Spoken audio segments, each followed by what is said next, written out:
La medul·la òssia és un teixit que trobem en l'interior dels ossos grans. És un teixit esponjós que alberga les cèl·lules mare hematopoiètiques, és a dir, les cèl·lules mare de la sang.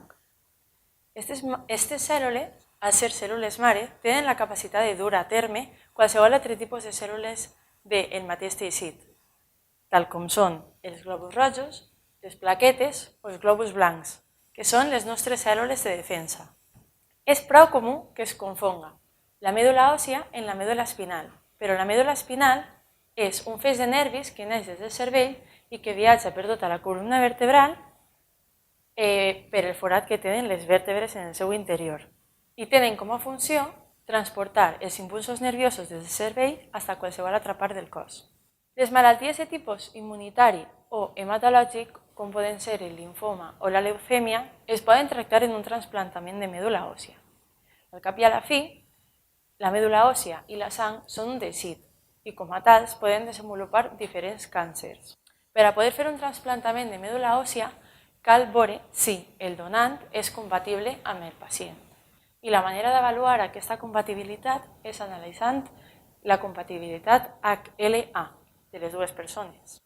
HLA significa antígens leucocitaris humans, que són una sèrie de proteïnes que situen en la paret de les cèl·lules del nostre cos. Allò que fan és identificar les cèl·lules com a pròpies, com si foren una matrícula. Aquest HLA està format per un conjunt de 6 proteïnes, per a cada un de nosaltres. Les cèl·lules immunes viatgen per tot el cos i són com uns policies, que el que fan és comprovar si les cèl·lules del nostre cos tenen aquesta mateixa matrícula o no, ja que si no és així, eliminaran les cèl·lules que no tenen aquest mateix codi, que és el que passa quan les cèl·lules s'han format malament o tenim algun bacteri patogen en el nostre interior. Existeixen moltíssimes varietats de números i de lletres, i és per això que existeixen moltíssimes matrícules viables. De la mateixa manera, nosaltres podem tindre moltíssims HLAs diferents. Cada un de nosaltres tenim un codi que ens identifica. És per això que és molt difícil trobar que una altra persona en el planeta tinga el mateix codi HLA que tu. I d'ahí deriva que siga molt difícil trobar a una persona que siga compatible per a tu a l'hora de fer-te un trasplantament de qualsevol òrgan, no només de la medul·la òssia. Per a poder ser donant de medul·la òssia, el primer que cal fer és informar-se. I en la web de la Fundació Josep Carreras tens al teu abast moltíssima informació i vídeos explicatius que te poden servir. Si després d'això vols continuar, el que has de fer és inscriure't en la red de donants de medul·la òssia, o com es diu, REDMO. Esta REDMO és una base de dades que té els noms de les persones que són donants de medul·la òssia i este codi de les 6 proteïnes denominat HLA. Esta base de dades és la que els metges dels pacients miren per a veure si existeix alguna persona inscrita en esta llista que puga ser donant dels seus pacients.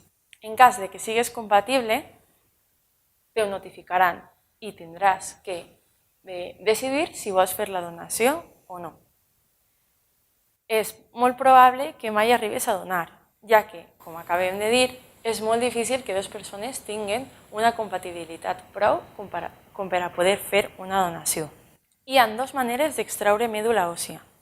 La primera és fer una punció al maluc, en una de les zones exactes d'aquest os. És una perforació que se fa en l'os i s'extrauen les cèl·lules mare que després s'inyectaran directament en el pacient. Aquesta és una tècnica invasiva. Actualment no es gasta tant perquè existeix una tècnica menys invasiva. Aquesta tècnica no invasiva és mitjançant la transfusió de sang perifèrica. Dies antes de la donació, t'administren una sèrie d'injeccions subcutànies que pots injectar-te tu o bé anar al centre de salut.